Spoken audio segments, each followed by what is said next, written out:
नमस्कार दोस्तों, स्वागत है आपका साइंस जर्नी में। वीडियो 74 में हमने देखा मुहम्मद ने 6ठी शताब्दी में अरब की पुरानी संस्कृति को जड़ से मिटाकर इस्लाम की नई संस्कृति स्थापित की और कमोवेश वैसे ही भारत में 8वीं सदी के बाद भारत की चली आ रही सम्यक संस्कृति के ऊपर शैव पंथ ने कब्जा कर लिया। बुद्ध और अवलोकितेश्वर बुद्ध की मूर्तियों को शिवलिंग बना दिया गया, स्तूपों को शैव मंदिर बना दिया गया। अगर आपने वीडियो 74 नहीं देखा है तो एक बार जाकर आप जरूर देखें, डिस्क्रिप्शन में भी मैंने लिंक प्रोवाइड कर दिया है। आज के वीडियो में हम देखेंगे कैसे वैष्णव पंथ ने बुद्ध और अवलोकितेश्वर बुद्ध और उनके स्तूपों पर डेरा डालकर आज भी अपना जीवकोपार्जन कर रहे हैं। आपको जानकर यह हैरानी होगी कि ब्राह्मण धर्म के जो 3 पार्ट हैं, शैव, शाक्त और वैष्णव, इसमें से शैव और वैष्णव दोनों ही पूर्ण रूप से दक्षिण भारत से अस्तित्व में आए हैं। शैव पंथ जिसके संस्थापक केरल के शंकराचार्य थे जो कि 8वीं सदी के थे, वहीं वैष्णव पंथ की स्थापना तमिल के रामानुजाचार्य जिनका जन्म 1050 ईस्वी में हुआ था को जाता है। यही नहीं, ब्राह्मण धर्म का जो सबसे पुराना ग्रंथ वेद माना जाता है, उसका भी पहला टीका दक्षिण भारत के ही हरिहर और बुक्का साम्राज्य के जो मंत्री थे सायण 14वीं शताब्दी में, उनको जाता है। ब्राह्मण धर्म की जो शाक्त परंपरा है वह बंगाल सहित दक्षिण भारत में भी देखने को मिलती है। लेकिन इन पंथों की स्थापना के लिए ब्राह्मणवाद ने 8वीं सदी के बाद, 10वीं सदी के बाद, 12वीं सदी के बाद, यहाँ तक कि मुगल काल और अंग्रेजों के काल में इतनी फालतू और फलीदे वाली कहानियां गढ़ी जिससे लोगों में काफी भ्रम पैदा हो गया। उसने जितने भी अपनी किताबें लिखी उसमें कहीं भी डेट को मेंशन नहीं किया। यह हम सभी जानते हैं कि ब्राह्मणों ने सारा लेखनी पिछले 1000 साल के अंदर आई हुई लिपि देवनागरी में की है। जरा सोचिए, जब ये 1000 साल के अंदर किताबें लिख रहे थे तो उस समय इनने डेट मेंशन क्यों नहीं की कि इन्हें कहां से ये कहानियां पता चली। तो ये एक बहुत बड़ा षड्यंत्र था, क्योंकि इनने सम्यक संस्कृति के ऊपर ही अपने पथों को, अपने मतों को काबिज किया था और इस षड्यंत्र को दबाने के लिए उन्होंने तरह तरह की काल्पनिक कथाएं रची बुनी। और तो और इनने अपने सभी काल्पनिक पात्रों को भी बुद्ध से पहले ले जाकर स्थापित करने की कोशिश की, जिसके चक्कर में इनने तरह तरह के कालखंड रचे बुने, जैसे सत्ययुग, त्रेता युग, द्वापर युग, कलयुग। तो आइए देखते हैं कि वैष्णव मत कैसे अस्तित्व में आया। दरअसल 1050 ईस्वी में जन्म लिए हुए रामानुजाचार्य जो कि तमिल से थे, वो भी शैव पंथ में ही अपनी शिक्षा दीक्षा ग्रहण किए, लेकिन उन्हें शैव मत का अद्वैतवाद का सिद्धांत यानी कि जगत मिथ्या ब्रह्म सत्यम पसंद नहीं आया। तो उनने अपनी एक नई धारा शुरू की जिसे कि द्वैतवाद कहा गया, और ये द्वैतवाद यानी कि अवतारवाद की कल्पना की गई। इसीलिए आप देखेंगे कि जो ब्राह्मण धर्म की ये मूल शाखाएं हैं, चाहे वो शैव हो या शाक्त हो, उनमें अवतारवाद देखने को नहीं मिलता। लेकिन वैष्णव मत में अवतारवाद की संकल्पना होती है। कभी ये कछुए को भी अवतार बता देते हैं, तो कभी ये मछली को भी अवतार बता देते हैं। सुअर तक को भी इनने अवतार बना रखा है, और जानवर और इंसान की मिश्रित नरसिंह को भी इनने अवतार बना रखा है। यहाँ तक कि इनने बुद्ध को भी अवतार घोषित कर दिया है। जरा सोचिए, ये कहानियां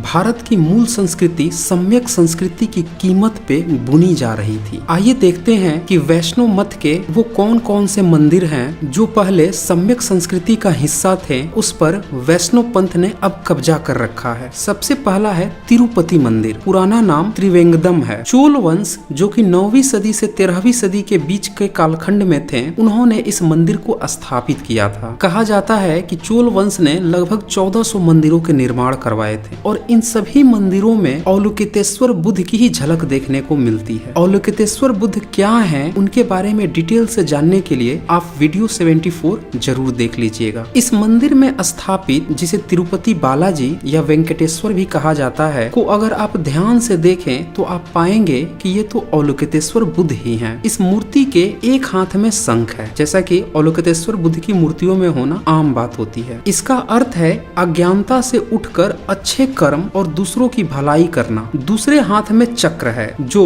बौद्ध मार्ग में धर्म चक्र को बढ़ाते रहने की पहचान है। तीसरे हाथ में गदा रखे हुए हैं जो कि शक्ति का प्रतीक है। इस मूर्ति के मुकुट के अंदर घुंघरैला बाल यानी कि मथुरा कला में निर्मित बुद्ध की मूर्ति को आप साफ तौर पे देख सकते हैं। मूर्ति के कान की बनावट भी मथुरा कला वाली ही है, यानी कि ये लंबी है। साथ ही साथ नाक और मुंह की बनावट भी आप साफ तौर पे देख सकते हैं। इसके साथ ही एक और परंपरा यहाँ पे देखने को मिलती है जो कि सिर्फ और सिर्फ बौद्ध अनुयायियों में देखी जाती है, वह है सर मुंडन की परंपरा। 15वीं शताब्दी तक विजयनगर शासन के अभिलेख के अनुसार यहाँ पे यह मंदिर उतना फेमस नहीं था, लेकिन आज की डेट में अंधभक्तों ने इसे चरम पे पहुंचा दिया है। दूसरा है बद्रीनाथ मंदिर। भारत के 4 प्रमुख धामों में से एक बद्रीनाथ धाम भी है। पूर्व काल में बौद्धों की ही एक शाखा वज्रयानी परंपरा वाले लोग मार्गदाता गौतम बुद्ध की मूर्ति को यहाँ पे स्थापित किए हुए थे, लेकिन 8वीं सदी में जब केदारनाथ के आसपास शैव मत का प्रभाव बढ़ने लगा और उसने अपने सहयोगियों की मदद से जिस तरह से बौद्धों का विनाश करवाया, जैसा कि मैंने वीडियो 50 और 53 में भी दिखाया है, उस कारण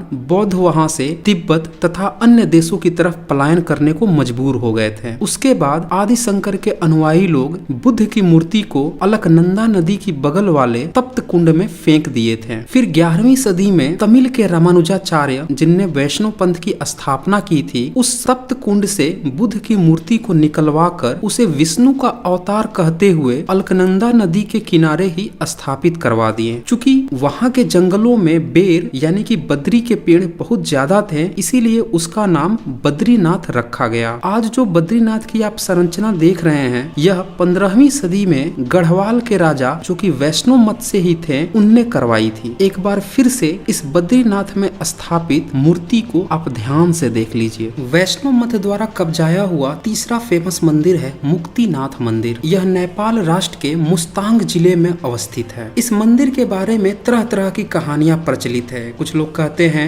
यहाँ पे विष्णु और आदिदेव महादेव का निवास स्थल है, तो कोई कहता है कि यहाँ पे भगवान विष्णु, देवी लक्ष्मी और गरुड़ विराजमान है। लेकिन आप मंदिर में विराजित तीनों मूर्तियों को गौर से देखेंगे तो आप पाएंगे कि ये तो मार्गदाता गौतम बुद्ध की मूर्तियां हैं। इस मूर्ति में कान की बनावट आप देखिए, यह लंबी है, जो सिर्फ बुद्ध की मूर्तियों में ही पाई जाती है। मुख्य मूर्ति के एक ओर महिला बोधिसत्व तो दूसरी ओर पुरुष बोधिसत्व की मूर्ति विराजित है, और यही कारण है कि आज भी इसमें एक महिला पुजारी तैनात रहती है, जो कि बौद्ध मार्गी होती है। एक बार फिर से इस मूर्ति को आप ध्यान से देख लीजिए। इस मुक्तिनाथ स्थल को बौद्ध मतावलंबी भी अवलोकितेश्वर बुद्ध के रूप में पूजते हैं। वैष्णव पथ द्वारा काबिज लक्ष्मण मंदिर, सिरपुर, छत्तीसगढ़। यह मंदिर ऐतिहासिक दृष्टि से काफी फेमस है। कुछ लोगों ने अफवाह उड़ा रखी है कि यह 6ठी सदी का विष्णु मंदिर है, लेकिन जब यहाँ पे उत्खनन हुआ तो यहाँ पे गुप्तकालीन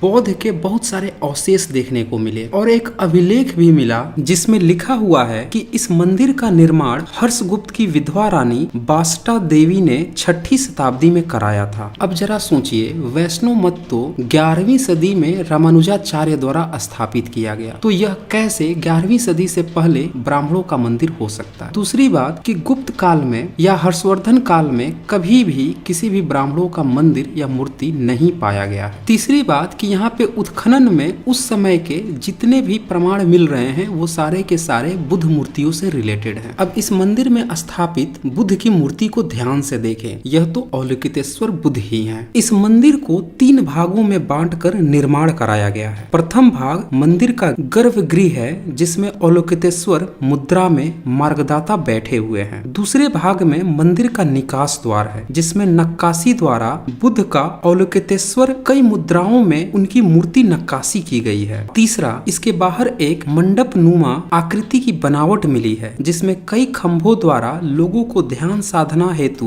बैठने की व्यवस्था रही होगी। इन सभी खंभों पर बुद्ध की ही आकृति देखने को मिलती है। और सबसे खास बात कि हेनसोंग ने भी अपनी यात्रा वृतांत में इस स्थल में निर्मित सभी बुद्ध विहारों की चर्चा विस्तार से कर रखी है। अब आप आसानी से समझ सकते हैं कि कैसे जब लोग ये कहते हैं कि गुप्त काल का यह मंदिर है, वह वास्तव में बौद्ध ही मंदिर होता है, बौद्ध स्तूप ही होता है। लेकिन जब बाद में 10वीं, 11वीं, 12वीं सदी में इन्हें शैव मत, वैष्णव मत या शाक्त मतों ने जब कब्जा लिया, तो फिर वहां से वो ब्राह्मण धर्म के मंदिर में कन्वर्ट हो गए। लेकिन गलतफहमी यह पैदा कर दी जाती है कि नहीं नहीं वो तो गुप्त काल के मंदिर है। अब यही घालमेल को आपको समझना है कि ये 10वीं 11वीं सदी से पहले बौद्ध मंदिर या बौद्ध स्तूप हुआ करते थे। अष्टभुजी तेगुन गुरु मंदिर, यह भी वैष्णव पंथ द्वारा काबिज मंदिर है जो कि छत्तीसगढ़ में है। छत्तीसगढ़ में शक्ति से 10 किलोमीटर, खरसिया से 14 किलोमीटर पर जांजगीर चांपा जिले में अंडभार नगर बसा है, जिसे 850 ईस्वी से पूर्व काल में अष्टद्वार नगर कहा जाता था। यहाँ लगभग 5 किलोमीटर की परिधि में गुप्त काल के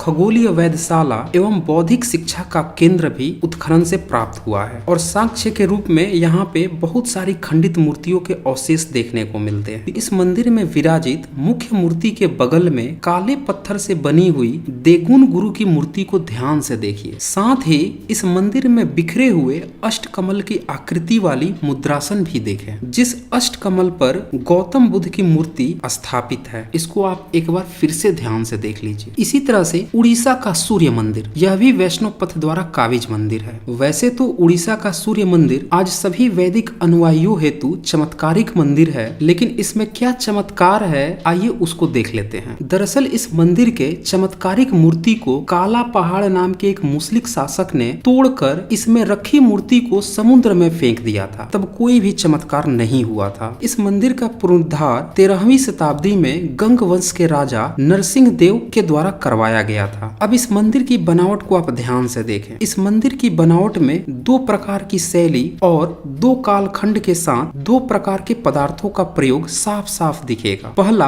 काले पत्थर से बनी मूर्ति है जो गुप्त काल की प्रतीत होती है, और दूसरी बनावट 13वीं शताब्दी के आसपास की दिखती है जिसमें बलुआ पत्थर की मूर्ति है। अब आपको स्वयं यह तय करना है यह मंदिर नरसिंह देव ने बनवाया था या फिर यह पूर्व काल की रही किसी अन्य स्थल के बनावट को बदलते हुए उन्होंने सिर्फ इस मंदिर का पुनरुद्धार करवाया था। इसमें सबसे आश्चर्य करने वाली बात यह है कि इसमें जो अष्टांगिक मार्ग के चक्र वाली बनावट की भरमार है, जिसे आज रथ का ये लोग पहिया बोलकर प्रचारित करते हैं, लेकिन इस चक्र के बनावट पर अगर आप गौर फरमाएं तो यह 8 अंगों वाले अष्टांगिक मार्ग है, और यह अष्टांगिक मार्ग सिर्फ और सिर्फ बौद्ध परंपरा में ही देखने को मिलती है। देव का सूर्य मंदिर बिहार, यह भी वैष्णव पंथ द्वारा काबिज मंदिर है। यह मंदिर औरंगाबाद जिला के दक्षिण पूर्व में 10 किलोमीटर की दूरी पर है। इस मंदिर का शिल्प कला भी उड़ीसा के कोणार्क सूर्य मंदिर से मिलता जुलता है। यह 2 भागों में बना है। पहला गर्भगृह जिसके ऊपर कमल के आकार का शिखर है, शिखर के ऊपर सोने का कलश है। दूसरा भाग मुख मंडप है जिसके ऊपर पिरामिड नुमा छत और छत को सहारा देने के लिए नक्काशीदार पत्थरों का बना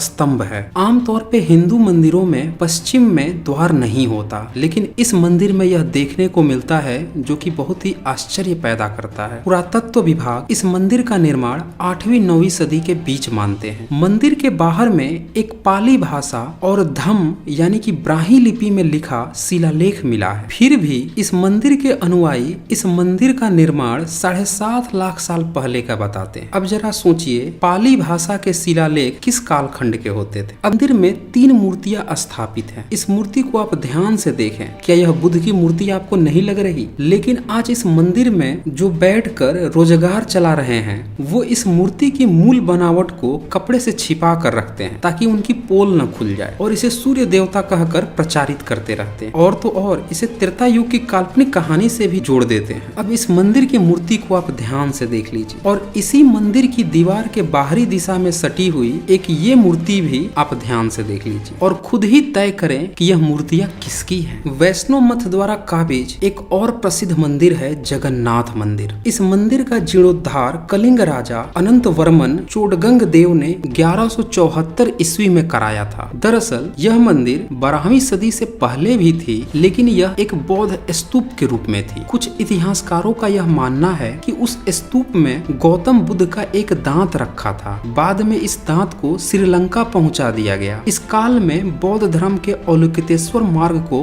वैष्णव संप्रदाय ने मनुसात कर लिया, और यह घटना लगभग 10वीं सदी की है, और तभी से यह वैष्णव मंदिर में कन्वर्ट हो गया। अब आइए इस वैष्णव मंदिर में बुद्ध मंदिर होने के साक्ष्य पे गौर करते हैं। यह मंदिर वक्र रेखीय आकार का है जिसके शिखर पर 8 अंगों वाले मार्ग का प्रतीक चक्र है, और इस चक्र के साथ बुद्ध का प्रतीक हाथी का भी सिर लगा हुआ हुआ है। और आप सभी को पता है कि अष्ट चक्र का मार्ग बौद्ध मार्गियों का ही होता है। साथ ही इस मंदिर के प्रवेश द्वार पर 2 सिंह भी विराजित हैं, जो सम्राट अशोक के रक्षित प्रतीक चिन्ह हैं। इसके साथ साथ इस मंदिर के मुख्य द्वार के ठीक सामने एक सम्राट अशोक का लाट भी खड़ा हुआ है। इसे भी आप ध्यान से देखें। तो इस तरह से हम देखते हैं कि 10वीं से 12वीं सदी के बीच में जितने भी बौद्ध स्तूप थे जो कि शैव मत द्वारा नहीं कब्जाए गए थे, उसे 11वीं सदी के रामानुजाचार्य द्वारा स्थापित वैष्णव मत ने कब्जा लिया। और ये वो समय काल था जब भारत में बौद्ध मार्गी यहाँ से पलायन होने के लिए मजबूर कर दिए गए थे। अगले वीडियो में मैं शक्ति पीठों यानी कि ब्राह्मण धर्म का जो शाक्त मत है उसने कैसे बुद्ध को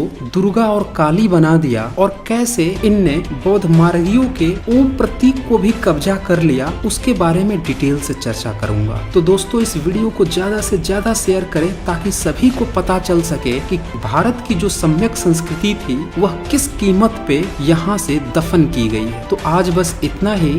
धन्यवाद।